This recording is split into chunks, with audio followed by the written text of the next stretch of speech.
You can't sit at the family table! You were not there for me! A rehearsal dinner. Elegant restaurant. Crystal glasses. Soft music. Candlelight. Family seated around a long, decorated table. At the far end of the room stood an older man. Simple suit, slightly worn, nervous, hopeful. Michael saw him and froze. His face hardened. He stood up. "You can't sit at the family table." The room went silent. "You weren't there for me." Forks stopped moving. Conversations died. The older man swallowed. "I understand," he said softly. But Michael wasn't finished. "For 30 years, I had one empty chair in my life." His voice trembled, not from weakness, from pain. "You don't get to show up now." The room felt heavy. His bride squeezed his arm gently, but he pulled away. 30 years earlier, when Michael was 8 years old, his father disappeared. No goodbye, no explanation. His mother worked 2 jobs. Michael watched her cry at night. Every birthday, he waited, hoping his father would come back. He never did. Back to the present. 2 weeks ago, Michael said, I received a letter. He reached into his jacket, pulled out a folded envelope. No return address, just this. He held up a photo. Him at 8 years old. I went to the hospital listed inside. Gasps rippled through the guests. Michael's eyes were wet now. He was there.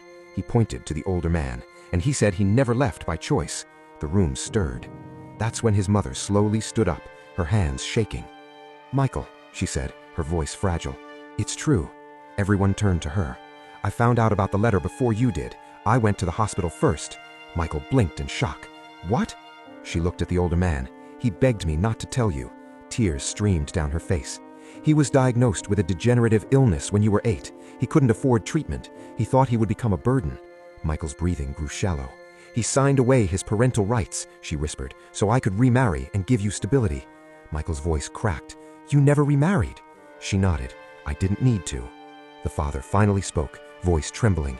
"I sent money anonymously for years. I watched your baseball games from the parking lot. I saw you graduate from across the street."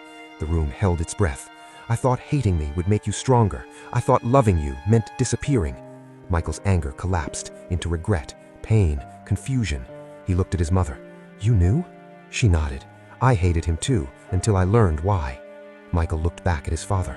"You watched me all those years?" The older man nodded slowly. "Every chance I could." Silence. Then Michael walked toward him, slowly. Guests were crying openly now. Michael's voice broke completely. "All this time, I thought I wasn't worth staying for."